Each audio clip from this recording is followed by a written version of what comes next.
Bismillah, Assalamualaikum warahmatullahi wabarakatuh. Perkenalkan, nama saya Maisa Ferdinando dari kelas IS3, perwakilan tugas Komas, dan teman saya Ina Zailani, NIM 105-17097, dan Isnini Hayati 105-17105.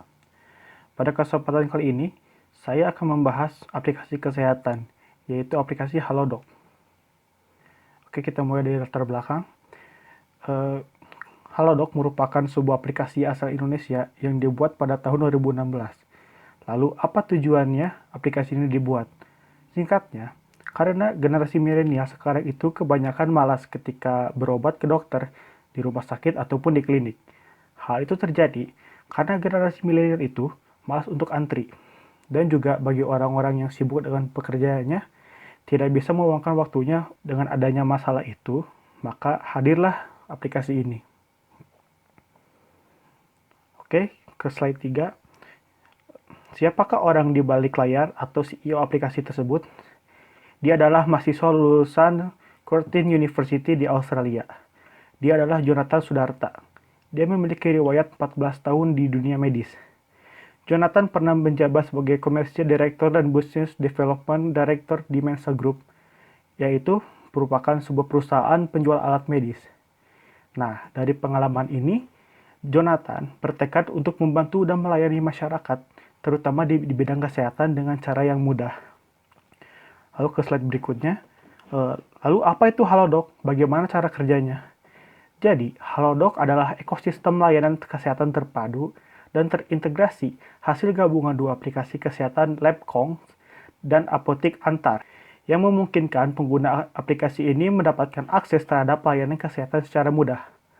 Aplikasi ini di bawah naungan PT Media Dokter Investama, dan aplikasi ini bisa memangkas birokrasi dan menyederhanakan akses atau layanan kesehatan yang terkesan rumit, dan aplikasi ini sudah bekerja sama dengan Gojek. Nah, untuk cara kerjanya, dengan memanfaatkan aplikasi Halodoc, seorang pasien atau pengguna dapat mengakses layanan kesehatan yang sebelumnya berbelit-belit menjadi lebih ringan. Aplikasi ini berkomunikasi dengan dokter melalui 3 cara, yaitu secara voice chat, video call, maupun secara chat. Nah, lalu bagaimana market di aplikasi ini? Jadi, aplikasi ini menargetkan masyarakat dengan kebutuhan layanan kesehatan cepat, mudah, dan efektif. Karena sebuah tujuan utama CEO Halodoc ingin membantu masyarakat dalam bidang kesehatan dengan cara yang mudah.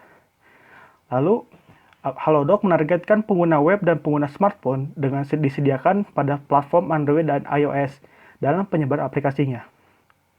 Oke, pada slide 6, ada 5 layanan di aplikasi Halodoc, di antaranya yaitu berbicara dengan dokter.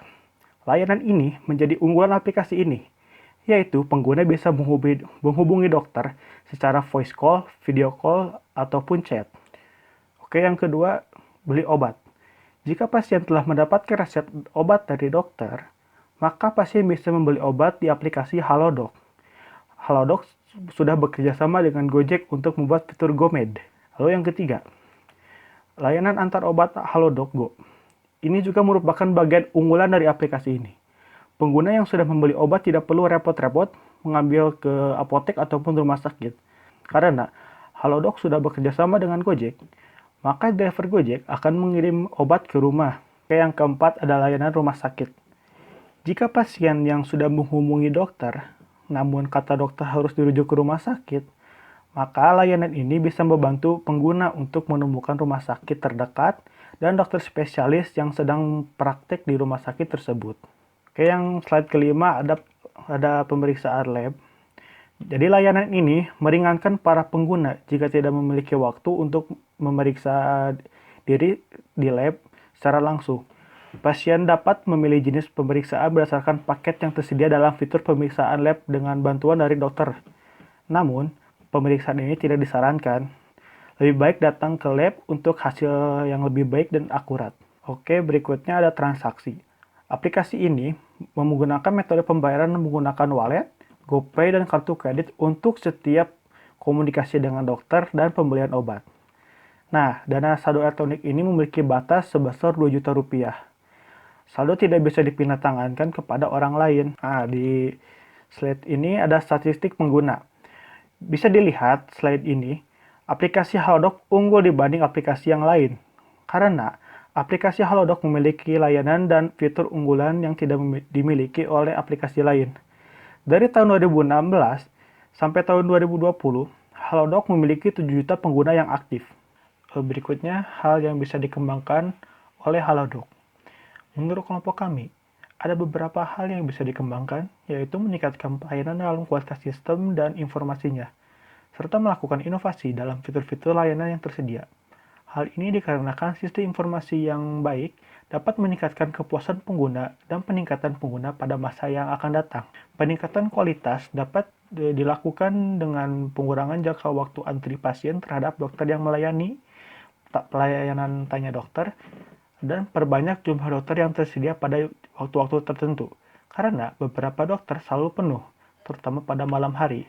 Dan untuk pembayaran, bisa diperluas lagi metodenya dengan cara bermitra dengan layanan uang online, dan juga bisa dengan cara pembayaran cash melalui Gojek yang mengantarkan obat tersebut. Oke, kesimpulan, dengan adanya aplikasi ini, diharapkan bisa membantu permasalahan dalam bidang kesehatan pada masyarakat.